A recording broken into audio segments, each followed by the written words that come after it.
So good morning, everybody. Today is April 16th, Thursday. This is the morning session for natural resources.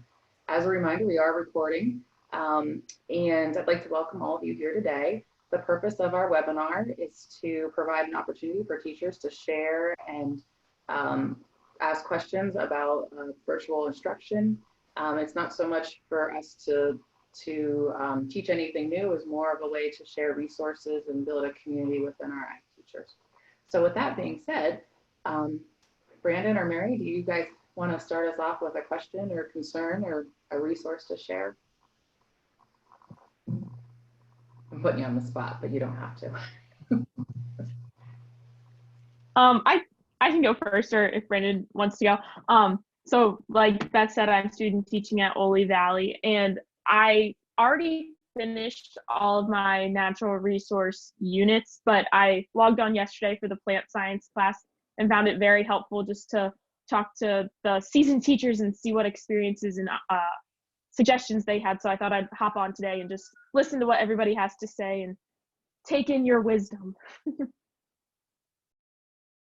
I've been called a lot of things, but not seasoned. Well, now you have been. I see that. No, I'm You kind of even- in the same boat. I'm just here to listen. I've been teaching a wildlife course the last few weeks. Mary told me I should share this. I did. I had my students do that virtual national park tour. The National Park Service made on Doodle. That was really cool. It takes them through like 5 different national parks. I made a cool worksheet for that. And the students loved it. That was the best resource that I have found and have done during this pandemic of a time. So yeah. Do you have the link for that? I do. Let me find You that can just link. add it to the chat box and Yeah. I can get that out to everybody. I also stole that resource and used it in my 8th grade class, and all my students said that was my favorite thing we did all year. So it's awesome. It's like a 360 video of 5 different national parks, and it's really educational too. So if you have a way to use it in your classes, I really recommend it.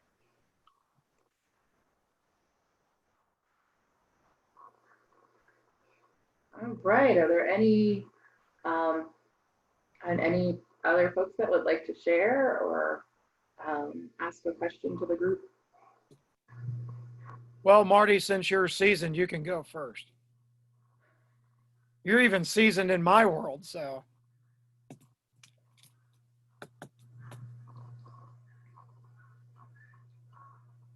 I'm just here to listen in and chime in when anybody needs a little prompting, Doug. Okay, Marty. Well, Beth, do you want me to go ahead and help Brandon and Mary a little bit? Absolutely. All right. Well, first of all, thanks for hosting us here today. Brandon and Mary, just give you a little idea. My name is Doug Brown. I teach at Central Columbia High School in Bloomsburg, Pennsylvania, Columbia County. Originally from Coudersport, Potter County. So yes, Marty and I know each other for a long time. So if there's jokes there, you get an idea why. But That's not a bad thing. no, it's not. It's not. We both are in the northern region, so have been for our entire career. So just give you an idea that aspect of it. But one of the things you guys want to look at doing is I teach an environmental science course with a bio teacher. We've done this for 11 years, and it's focused all around the Envirothon. So if you go to the Pennsylvania Envirothon website, lots and lots of videos, lots and lots of resources from the 5 categories: aquatics, forestry, wildlife, soils, and the current issue. And the current issue this year is on water management, water storage, and water management in municipalities.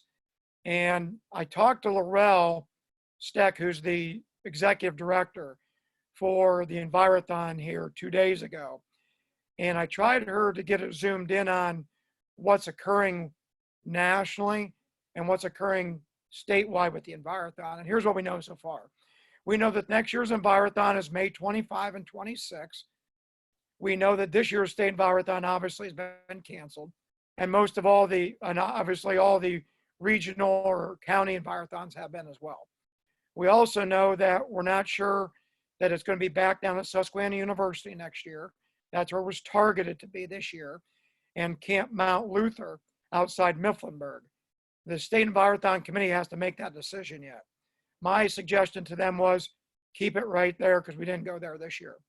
My other suggestion to them, and this goes to the National Environthon, keep the current issue the same because none of us ever addressed it. So let's keep addressing that. And that allows us some remote learning tools that we can use currently this year with obviously seniors that might be going to college in environmental or underclassmen that'll be back next year. So that's kind of what I suggested to her. And she said she'll take that to the committee when they meet. I think they're meeting today maybe about the Environthon part. But Environthon has lots of websites. So environthonpa.org, Pennsylvania Environthon, lots of resources there for that to occur as we go from there.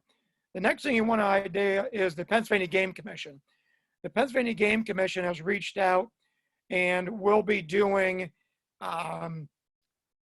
different tours, or should I say YouTube talks about different aspects. I know some of the guys out at George B. Winter State Park off Interstate 80 have done some things with the Game Commission that you're going to be able to use for sure.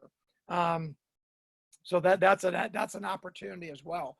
And Brandon, being over there at Conneaut, you know, you got Pymatuming Reservoir right over there, really close by with the Linesville Spillway and stuff. There's lots of resources there that they have dealing with water management and overall wildlife, and obviously the U.S. Wildlife Refuge System right there at Pymatuming is a good resource as well. So that's something that your kids at Conneaut are going to be able to be right in their back door with, for sure. Of course, with Presque Isle State Park, they've done some things as well, just above you there in Erie. So there's some resources there for you as well. The other one that's come about, I talked to our Conservation District Manager yesterday here in Columbia County, which I serve on that as a director. Some of the conservation districts, like Potter County, Jason Childs is the district manager there. They did a scavenger hunt that is pretty unique to their area. So you may want to get on your county's conservation district's websites. They're all different, but they may have developed different educational tools for this remote learning. I know here at Columbia County, our watershed specialist and educational specialist has created some searches on salamanders and things of those sorts that you could use as well. They're all free of charge. And that's what we're looking for, free stuff that we could use down the road. I took the opportunity, I know Marty, you'll be taken back by this, but I took the opportunity to create a YouTube channel, which I never did before. So now I'm a YouTuber. Believe that one, Bethany, or not. But I graduated Penn State in '91. So Brandon, we didn't have computers. Mary, we didn't have computers at Penn State at that time. So long story short, I took the opportunity a couple weeks ago and made a bunch of videos on skulls and tracks and scat and different types of traps and feathers and parts of feathers and things of those sorts, which I thought was kind of cool. Our kids got to react with it. We don't try to do a lot of Zoom at Central Columbia just because we have problems matching up with time frames of classes because we've been remote learning since March 16th, more a one-to-one school. So all our kids have iPads, so they're very used to it, that type of instruction. So one of those factors ends up happening is that we create these videos and these links so these kids could go to them at any time on whenever they could get to them according to their classes and things. So that's kind of some of the sourcing that we've done. I also know that Shavers Creek has a bunch of items right down there over the hill from State College that you're going to be able to tap into. I also know that the Monroe County Environmental Center, right over here just east of us, has a rehabilitation Birds of Prey Center, and they have a great video that they have shown that was on our news the other day.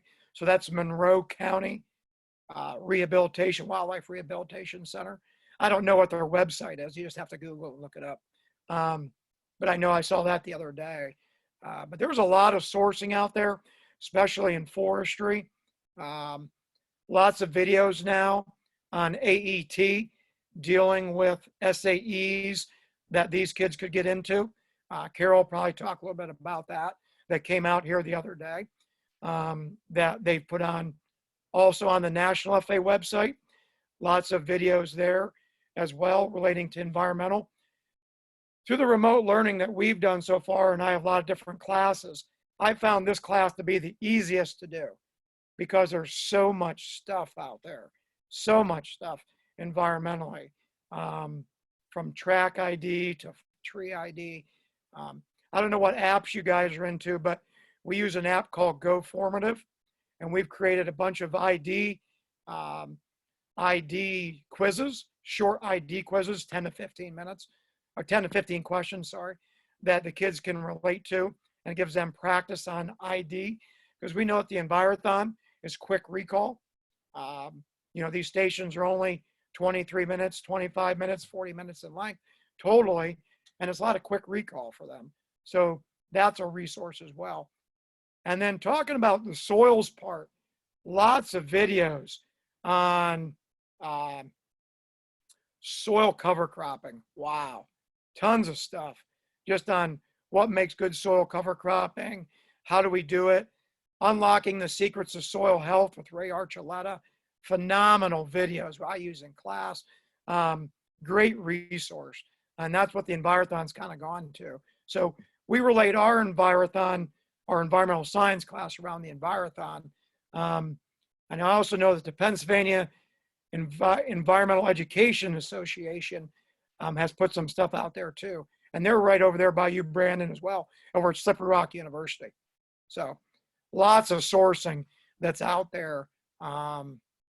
And if you guys want to give me, I can send you some stuff today that I've done, or at least links to some of the stuff that I've done that you might be able to use. So. Yeah, if you just want to, you can put them in the chat box if you have them at your fingertips. And I can, when I'm done with the webinar, I send out the chat. I clean it up a little bit and send it out.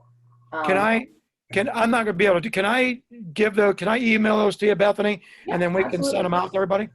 Absolutely. Right. Absolutely.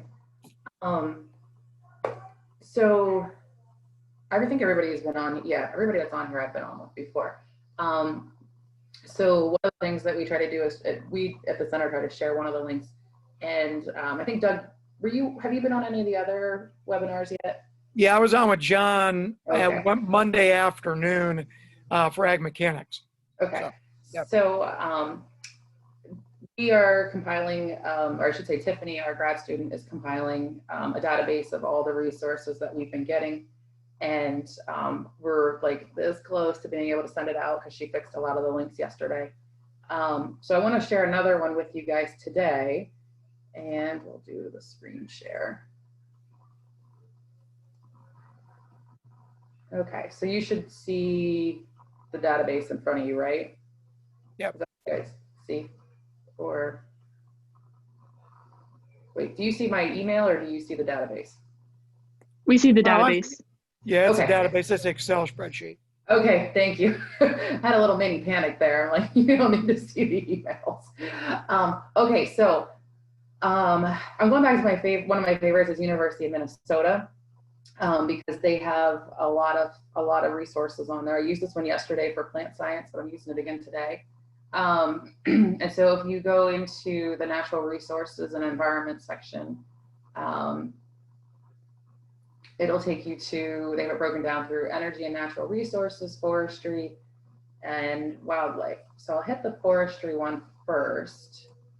And I thought was really nice. They had, I'll tell you what, a lot of these resources are going to be great just for the classroom once we are back in person. There was some nice PowerPoints here on dendrology, if you guys are teaching anything about that, and some workshops, and nice, like really nice kind of PowerPoints that you can adapt for your own classroom, that has a lot of the information and things on there that you can use. I'm going to flip over here to wildlife. They had a lot of, and again, this is out of the University of Minnesota, so some of those resources may not be as applicable to us as others, but you can kind of pick and choose. But they had a lot of different things here for wildlife. And I picked this one because I liked the idea. I know some of you are doing like more enrichment rather than just everyday remote instruction. And so I kind of like the idea of the bingo card, of something that you could put together. And I know you're not necessarily giving grades, but maybe some of you are grading for effort or interaction. And I liked how they had different point values assigned to it. Some of these are videos, some are worksheets. Again, I was showing it more for the idea and the concept rather than the actual content there, because they apparently are teaching hunter's ed in their wildlife course, which is kind of cool. And this is going to be Minnesota oriented? Well, some of it is and some of it isn't. Like if you click on the alligator farm, you watch the video and answer the questions. Yeah. Whereas if we go back here, and obviously the hunter's education, I think, is probably going to be Minnesota based. The boater's ed would be Minnesota based. But you could take the template of this, keep some of it, add some of your own stuff in, and they can kind of pick and choose. And since you have, I'm not sure how your schools, I know everybody's at a different stage at their schools, but if your school is saying, we here at Penn State, we have these weird grades now. They're not just the ABC, we have some, satisfactory or, effort has been made kind of type grades. So this might be a way for you to keep track of those, and the students know, like, well, if I do this one and this one, I've gotten there. So I don't know, I just thought it was something kind of nice to share with that. Brandon and you guys, Mary, what are you particularly looking for, I guess, is a better question.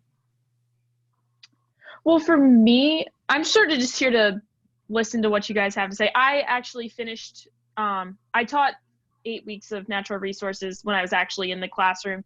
And then I'm teaching an 8th grade, like intro to ag class right now. And I finished a 2-week unit on natural resources. And now I'm more into plant science. But like I said, like yesterday when I was in the plant science thing, they threw out so many good ideas. So I'm just looking for maybe just ideas. So this is good. What you're saying is what I'm looking for. Okay. Yeah, I didn't know if you guys were looking more for videos or you looking for graded material or whatever. What I'm going to do is I'm going to send some things to Bethany, so then she can send them out to you guys. It'd probably be easier that way. We'll let her be the collection unit, and then she'll let her send them out. But yeah, there's lots of material out there, just different sources. So I'll try to put in that email. Then you guys can kind of sift through what's good for you and what's not good for you. One of the big things that I found out that we've done it right along, because the Envirothon does this all the time, is have the kids go through a Hunter's Digest for like Pennsylvania and go in and find and answer questions to it, related to it. Have them go into the fishing summary and look up rules and creel limits and those types of things. I'll send that actual document to Bethany, and you guys will have it. It's already a worksheet that I did. That's really good that we have them do, because the Envirothon forces them to do that, to go into these digests and find out the rules and regulation. Kind of similar to that University of Minnesota one, had them do the hunter ed thing. Well, it's kind of the same deal. So, yep. Awesome. Thank you for sharing all that stuff.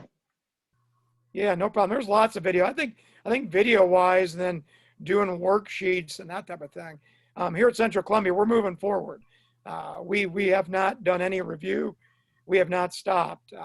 We just continued and just aren't sitting in a seat and standing in front of a classroom. So we are not doing any review or very little review. We're all new instruction. So it's every Yep. day for what we're doing. So, and I don't know exactly where you guys are with that aspect of it, but this is all the stuff I'm telling you, stuff that you can use as instruction moving forward. And I guess you could use as review as well, I guess. So. Yeah, that's awesome. At Ole, we're moving forward too.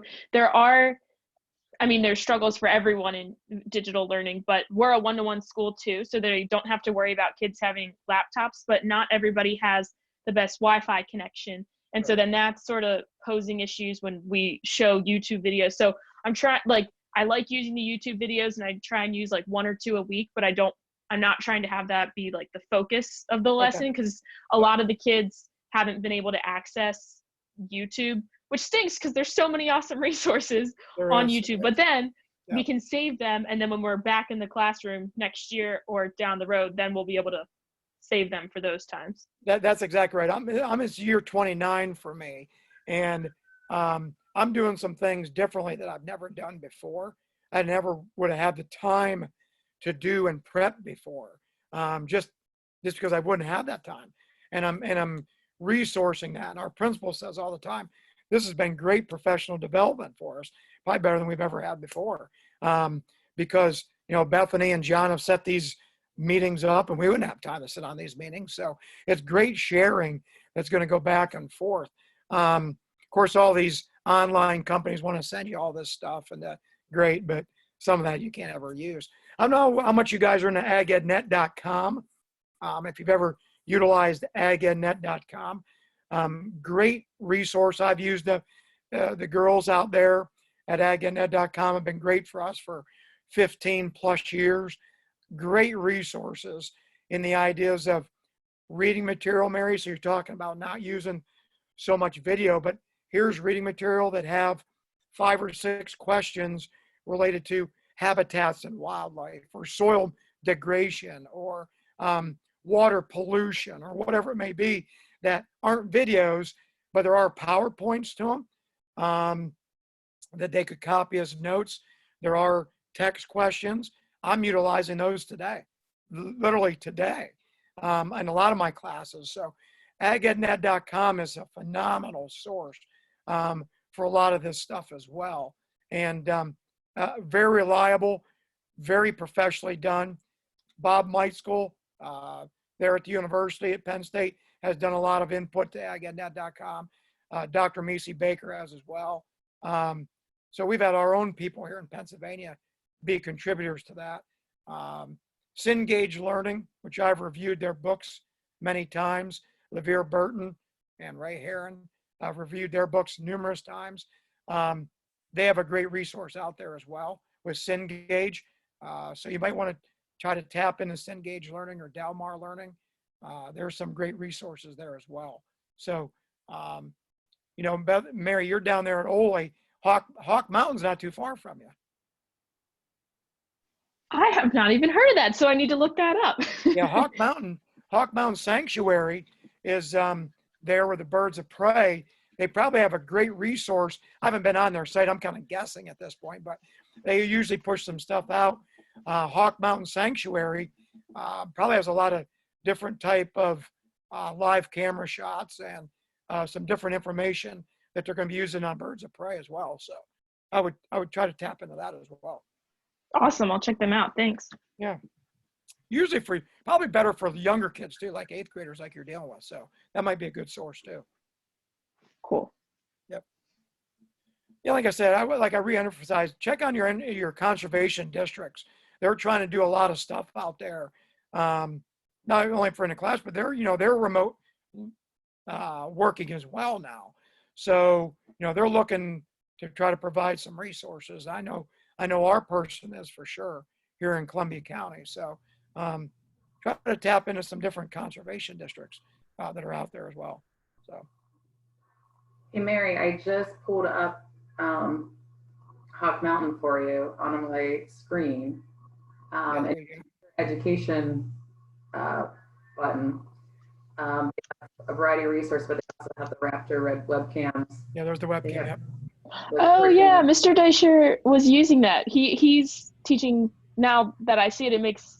It reminds me he's using that in his ninth grade class. That's awesome. It's Yeah. kind of probably more towards the younger kid, but it's still good stuff, you know? Yeah. Yeah. Yep. Yep. And if I remember, Hawk Mountain has the pagoda, doesn't it? Like when it's open, they have that neat pagoda that you can climb up to.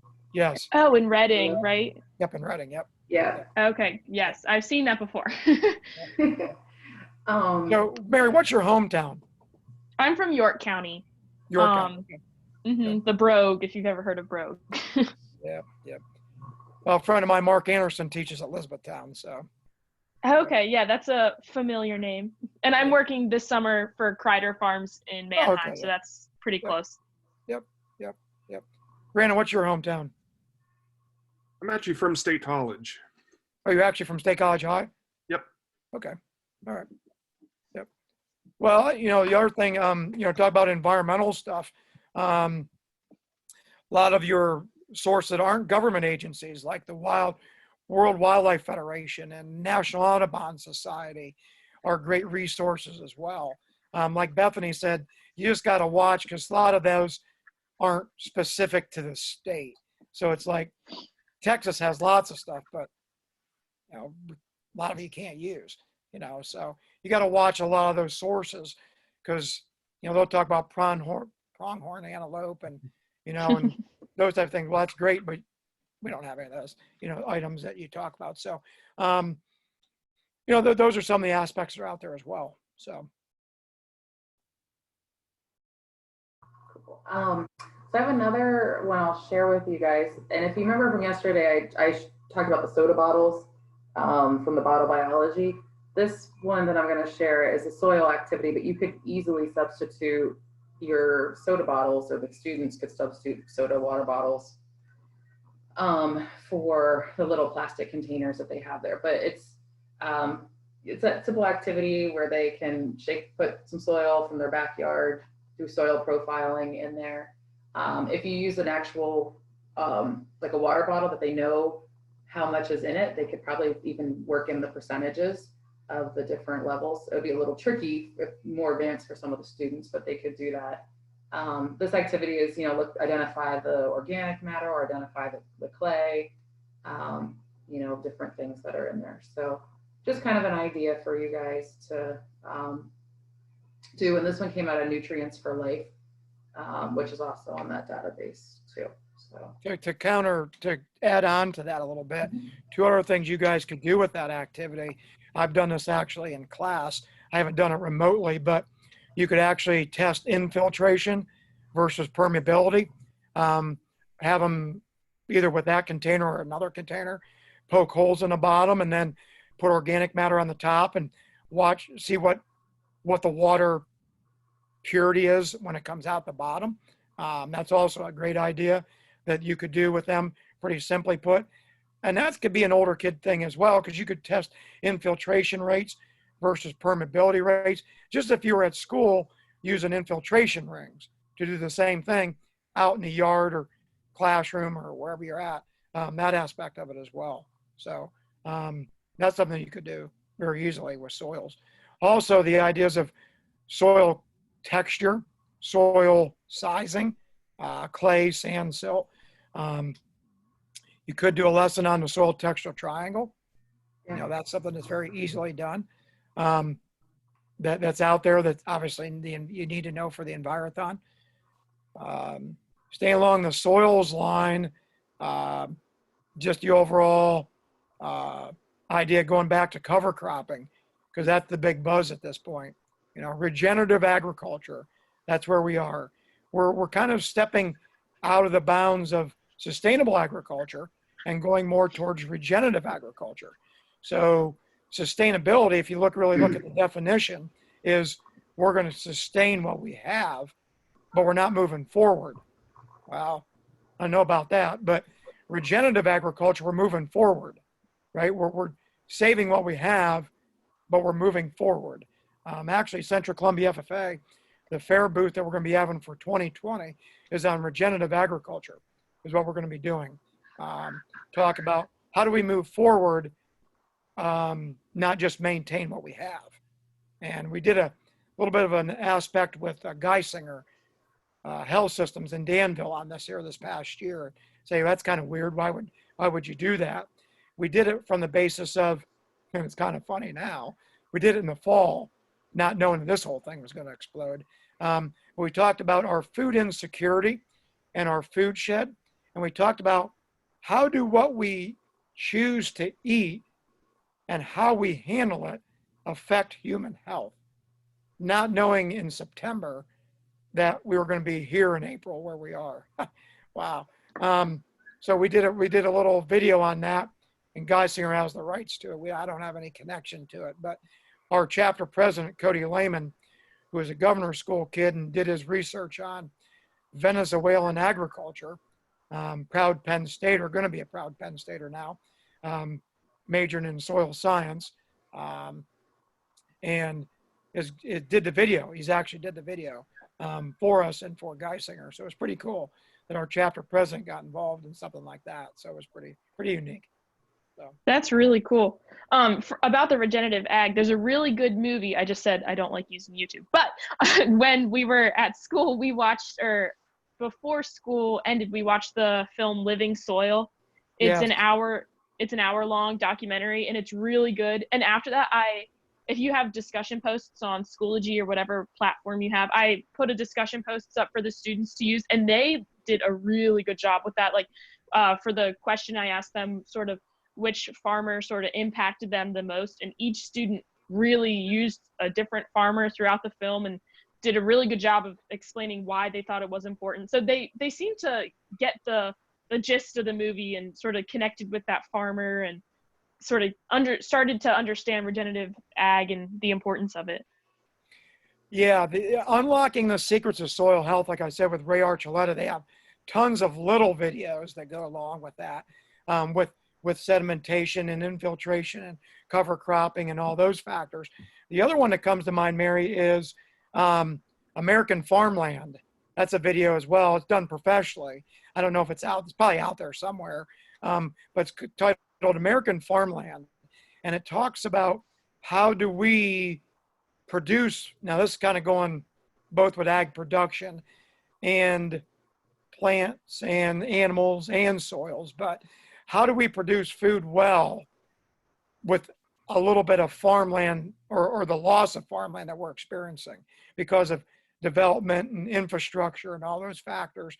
And it does a really good job about that. The other one is called American Meat. And I know that sounds weird, but American Meat talks about organic production. And we at Central Columbia, we do still continue to talk about organic production.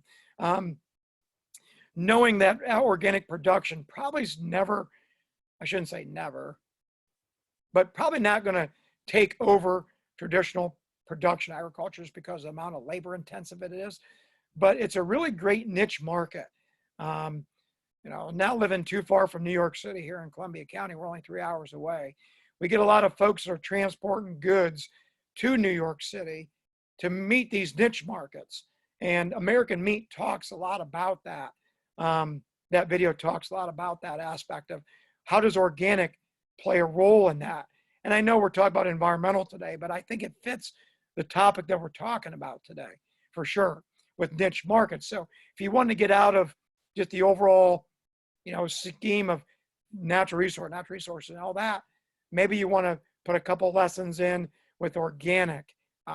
We're not doing that because we're through that unit already. We're in the current issue part of environmental science at this point, but the organic part is another phase that you guys may want to look into for sure.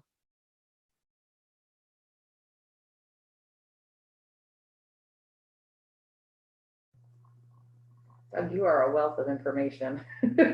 Well, only because I'm like seasoned like Marty was. That's the only reason. That's all.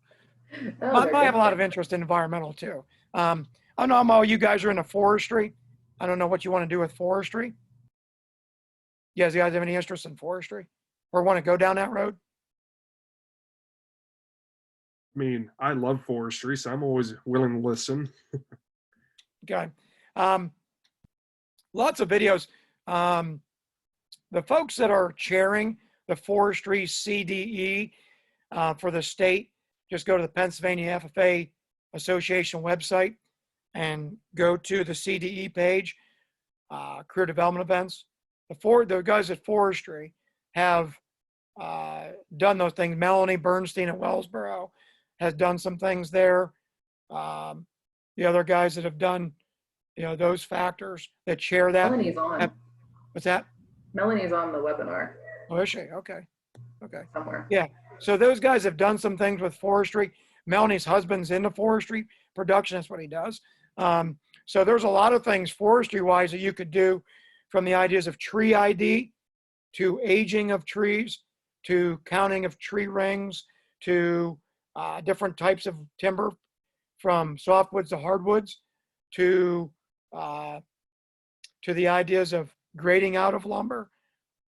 There's a lot of resources there.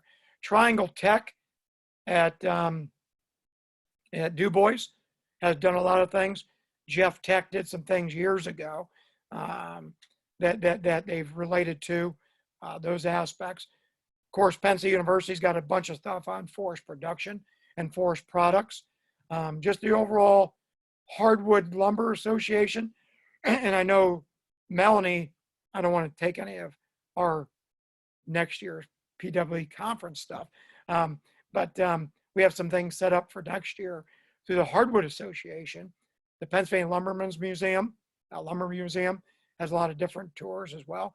The lumber history in Pennsylvania. How did we get to be the hardwood breadbasket of the world? Because of the diversity of where we've been with hardwood production in the state of Pennsylvania, has definitely been a key. So lots of videos on that as well, but also just lots of resources that are out there as well. And again, the Envirothon website has a lot of that stuff. So I don't know if Melanie wants to add anything to that, having a husband that works in that industry.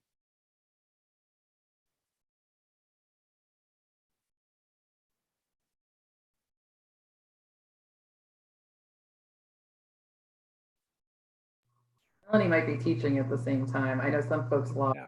and Yeah. in the background. So. Well, lots of there are tours like sawmills. How do you take a cylinder and make it into a billet? Louisville Slugger, great aspect. The bats over at Brookville,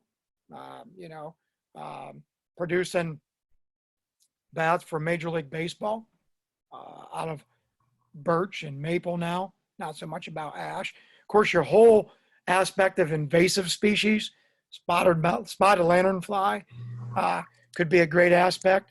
You could take those kids through that sourcing of how do I get certified to be a expert in spotted lanternfly on the Department of Ag's website.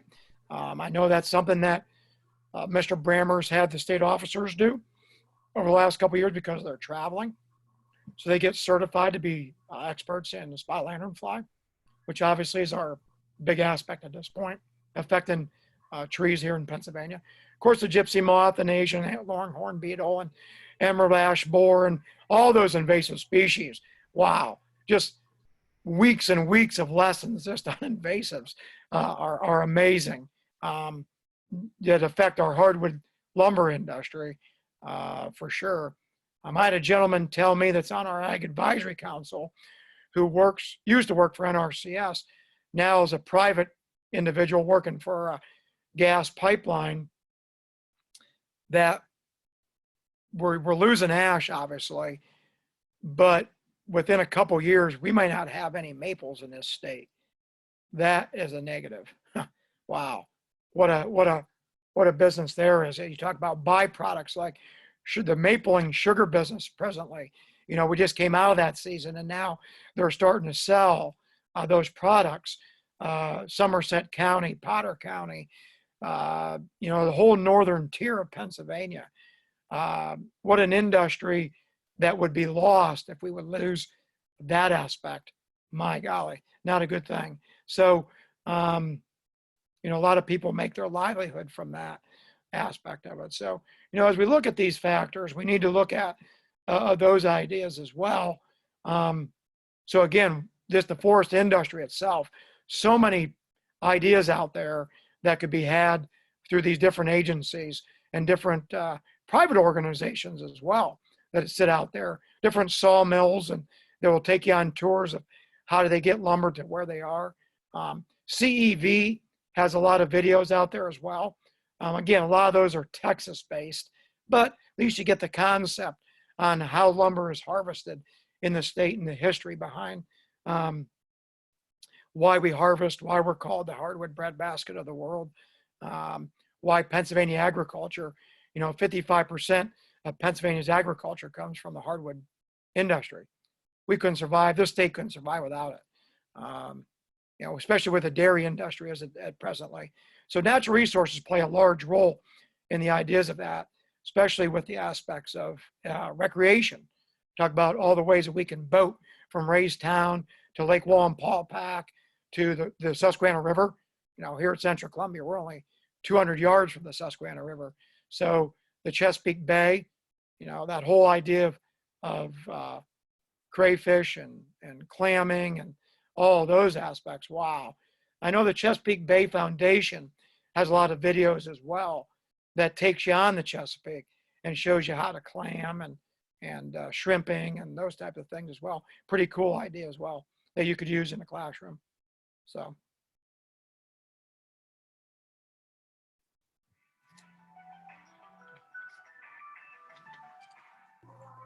I have a lot of background noise going on at the moment, so I'm keeping myself muted. But any questions come up from all the resources that Doug's been sharing or talking about? Or I give Doug a minute of break so he can get a drink of water. He's talking. I'll just chime in real quick.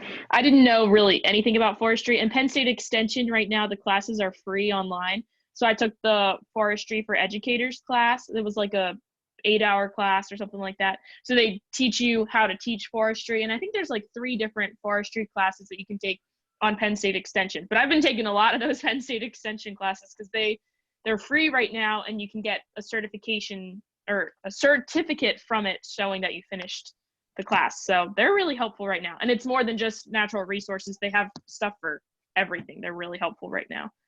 I know this isn't ag business, but if you're teaching ag business, there's one on partial budgeting that I created a little worksheet for that is really helpful. So that's one, if you're teaching ag business, you might want to look into that class. It'll take like the students maybe 2 hours. So maybe give it to them for a week to work on or something like that. But Penn State Extension has some good stuff too.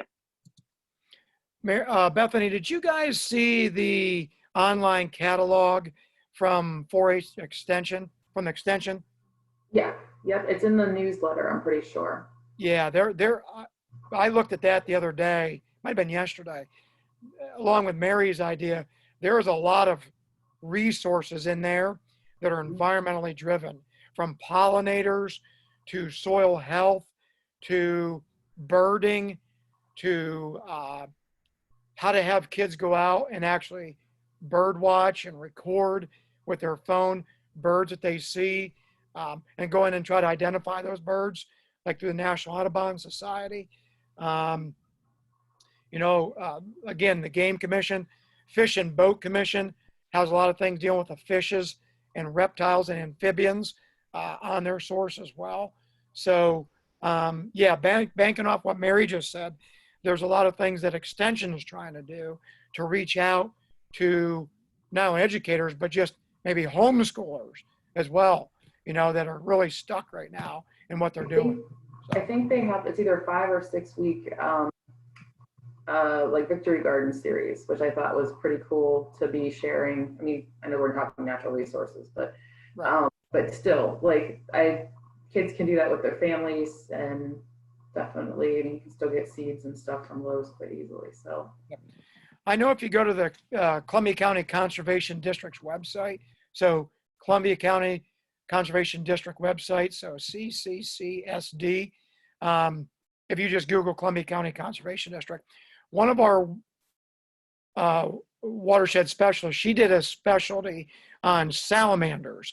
Her husband teaches at Bloomsburg University, and through the eggs department there, environmental ecology, geological services, so Bloomsburg University as well, has a lot of aspects that they've done dealing with salamanders, herpetology, reptiles, ornithology with birds, that type of thing.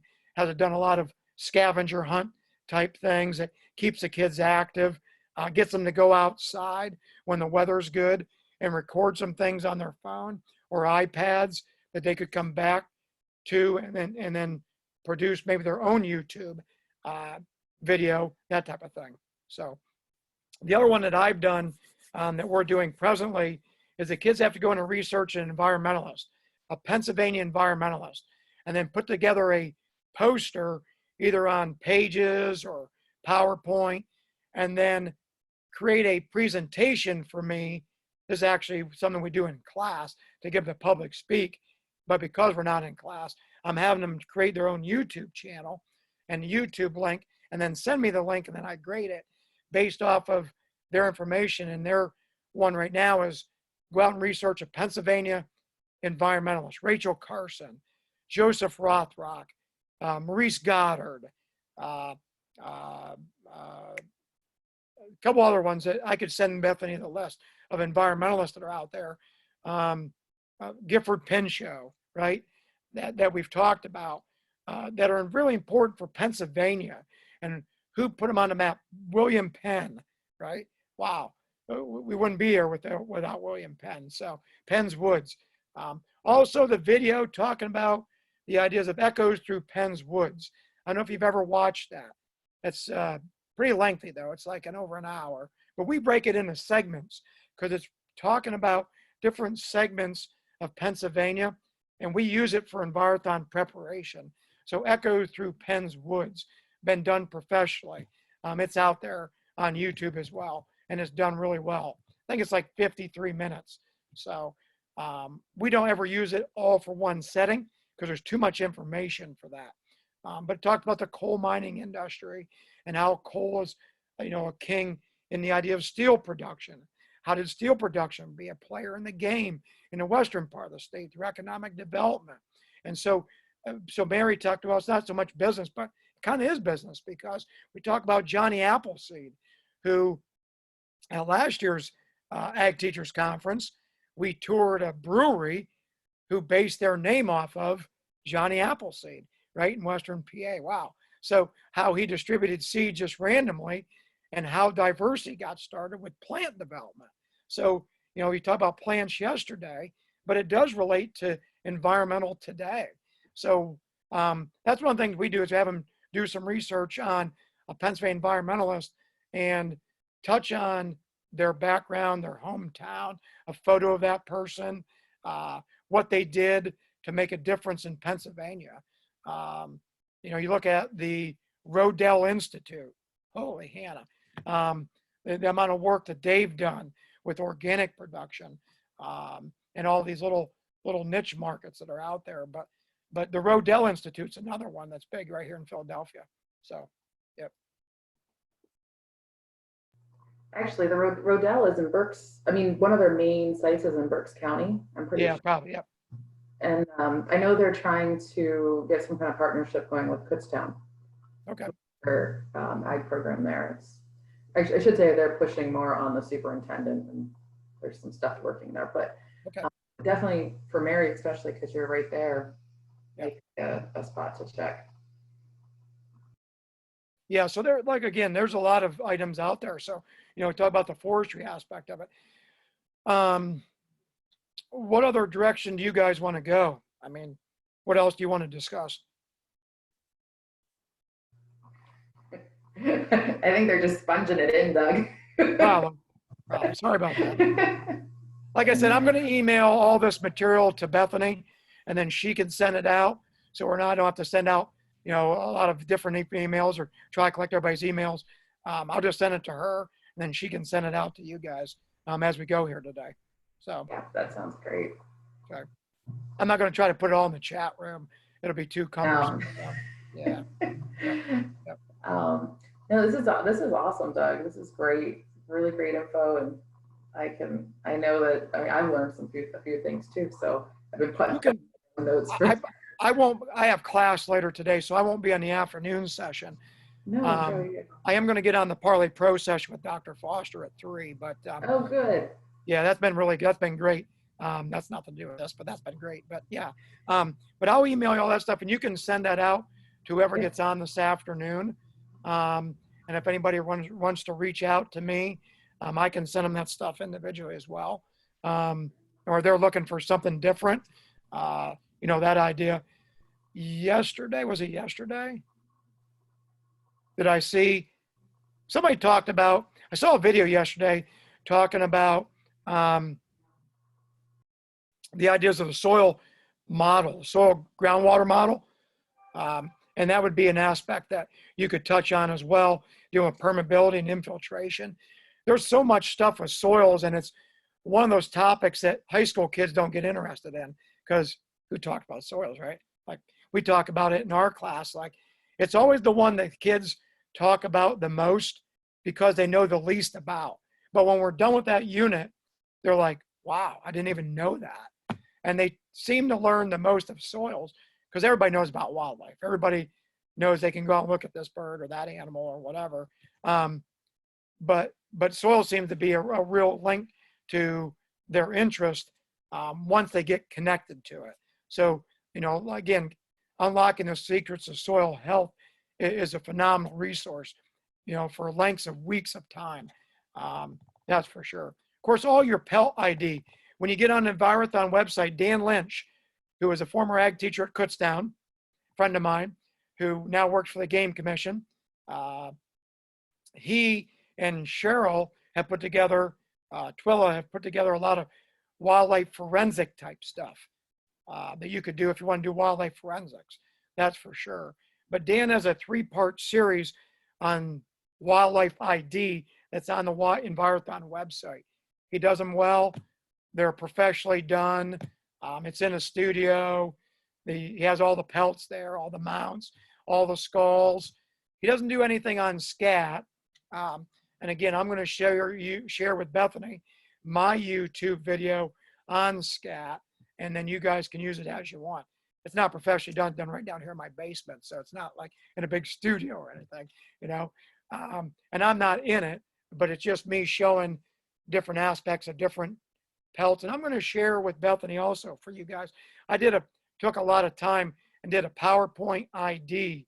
So I have a picture of the scat and identifying the animal that it's connected to. It took a long time to do, and I never had time to do it, and I really wanted to do it. So I did it during I want to call this remote learning time, but I thought it came out pretty well. So I can share that with you.